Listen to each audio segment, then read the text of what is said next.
Hey everyone, and welcome back to another episode of my Let's Play a Perfect Final Fantasy VII. This is going to be a pretty quick one, as there's not too much in it. But where we left off there, we just left basically the playground area of the Sector 6 slums. We barely survived the destruction of Sector 7 and all of the rest of Avalanche, Jesse, Biggs, and Wedge. And we're heading back to Eris's house to check and see if Marlene is safe. So right now we only have control over Cloud, and this is kind of a scary, a scary section where you could actually get into one of those like really tough encounters here, and you can't even do much. So I like to come in here and just remove all of the materia that everybody else is holding. And again, we're looking that we can basically encounter the Hole Eaters, and Hedgehog Pies. So we're going to go ahead and give Cloud the Ice All, just in case he did encounter that by himself.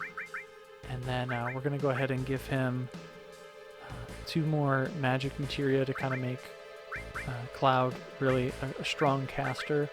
So we'll give him Restore. And it looks like Fire's just a little bit behind Lightning, so we'll do that. And Cloud's alone. We're just going to move a little bit forward, and there you go. And that's kind of why I do it, is because it sucks when you get in these battles without the rest of the gang. But here, we're just going to... We'll spam this guy down with spells as quickly as we can.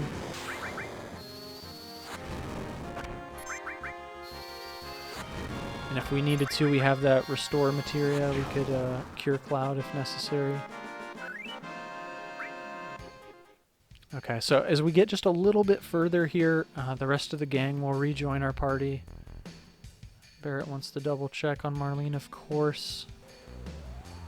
Cloud's remembering a little bit about the Ancients, which are... He's thinking of Sephiroth. So here, let's go ahead and gear these guys up. We can go ahead and give Tifa the... Let's go ahead and give her both the steel and cover materia, and we'll give Barrett lightning just to make sure it's getting some experience. Now, before we move forward, we want to actually head back into the playground and pick up this sense materia, because they made us walk off screen before we got it, so we can go ahead and give that to somebody. It doesn't matter who. The Sense Materia is another command materia. It's basically scan. It lets you see weaknesses, HP, MP of the enemy, things like that. So it's kind of handy. It's nothing special, though. So now we just got to get back over to Eris's house. We have the same enemies as before. Although one big difference now is we actually have the steel materia, right? So in this area, the houses don't have anything. The Hole Eaters we can steal potions from, whatever. If we did encounter the Vices, the thieves, we could steal a speed drink, which is actually a pretty dang good item. But it's so risky to steal from them. If they stole from us, we'd be screwed. And the Hedgehog Pies, we can actually steal ethers from, which is awesome for money, but I don't really find myself wasting the time here.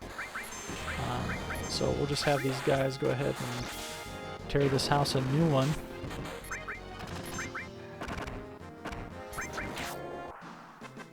Our Tifa covered for Cloud. Okay, we're just going to keep heading back. Again, we're afraid of the Vice enemies in the screen. We're going to head up. So before we go to Eris's house, let's stop by this room where we left the 5 gil. It's going to pay dividends. So here's the boy. He bought with the 5 gil a turbo ether, and he's just going to give it to us, which is crazy. If you think an ether is worth 750, a turbo ether must be worth way more, although you can't sell it. It's still worth noting. So now we're going to head into Eris's house and learn a little bit more. So Elmira lets us know that the Shinra took her away, and she did it on purpose, actually, and that she's an ancient, and that Elmira is not really her real mother, but she adopted her about 15 years ago. And that her husband was basically in the war.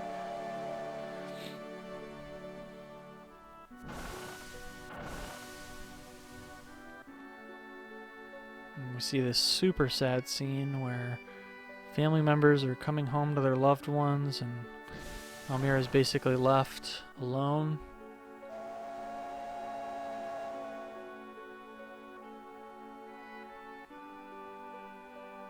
And one day she came to the station and found Eris and her real mother, and her real mother is dying.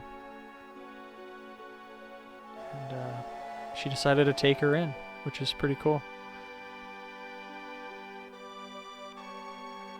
And that, she said that she had some real complicated past where she could hear different voices and see different things. Special powers almost. And one day she just randomly comes down and tells Amira that she lost someone that she loved. And then a couple days later she gets a note that her husband's dead. She can't believe it. She now knows that Eris definitely has powers, and the Turks are coming for her, but Eris doesn't want to go with them, so she pretends like she doesn't have powers.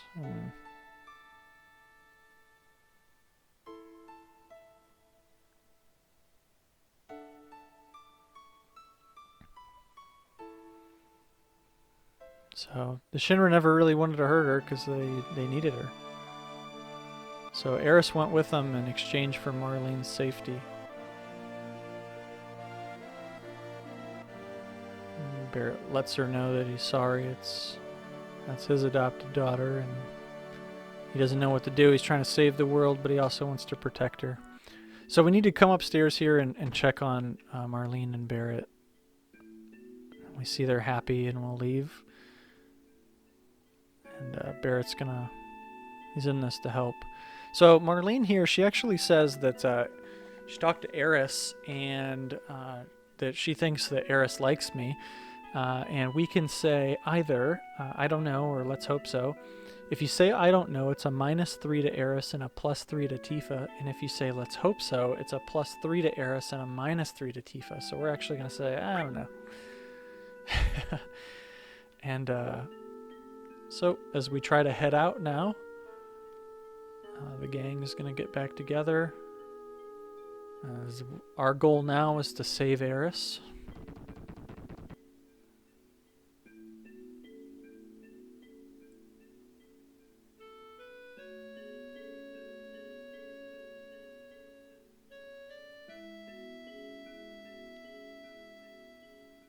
And so our goal is to just raid that Shinra headquarters. We're going to try to go to Wall Market and find our way in. So we do need to make sure that we have at least 300 gil here, which looks like we have plenty. So we're doing great. Let's go ahead and head back towards Wall Market.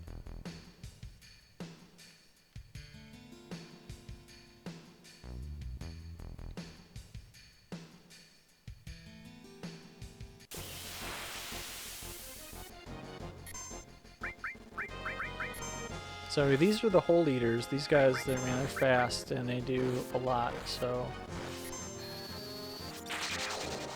go ahead and just take them out. Move on.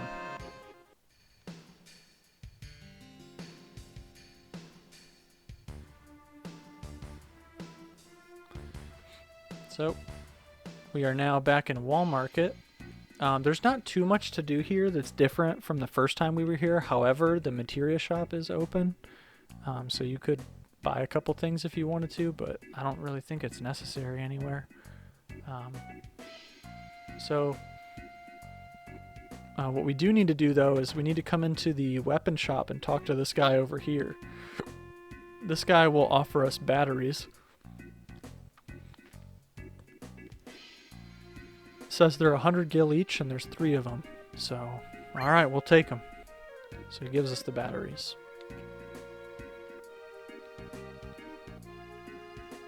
So these kids are going to show us something a little different here if we head over this way.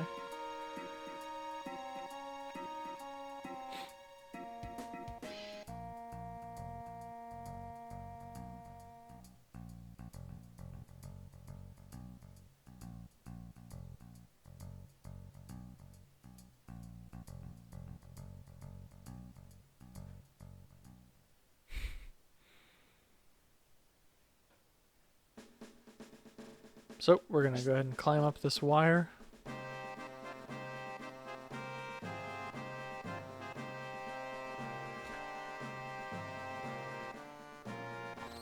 Alright, so with those batteries we're going to need to interact with a few objects. Down here is a battery slot, and if we put this battery in place, it's going to spin this propeller blade for what is a far too long of a small cutscene.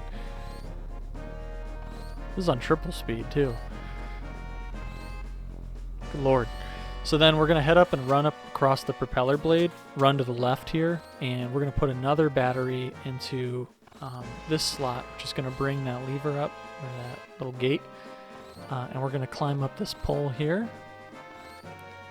Now, you're actually going to come across one of the weirdest dilemmas of what's considered a perfect game or not. If you climb up further here, you'll see that there's another battery slot right there.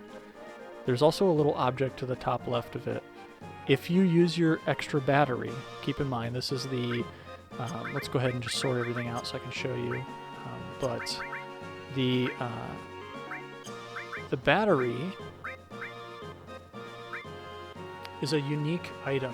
This is an item that there's only one of in the game, so you now have the option to either keep the battery or obtain the ether that's in the chest by using the battery. Some people's definition of a perfect game would be obtaining all of the treasures.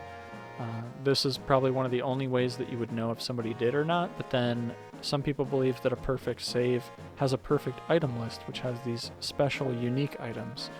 I mean, we can get ethers all over the place, but this battery only comes once, so I actually believe in the battery as the better item, so I'm going to keep that.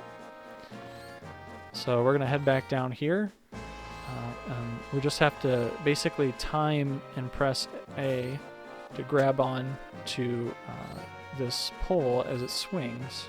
And it's not difficult by any means, but there you go. And then press it one more time, jump off, and then we're just going to head straight up. This time we're going to pass this area. This is a little weird. We actually have to run up this wire, down this wire, back up. I don't know why. And sure enough, there is Shinra headquarters. And you get that nice cover photo run-in sequence with the Buster Sword on the back.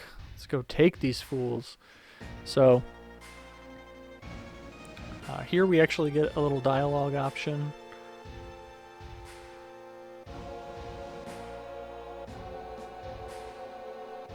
So Barrett just wants to bust in the front door, and Tifa wants to find a different way. And we get to choose between them. This actually doesn't make a difference in terms of affection at all, but I always just say let's sneak in, just so we can take our time. You can go ahead and make a save here, and I will see you guys in the next episode. We will raid Shinra HQ.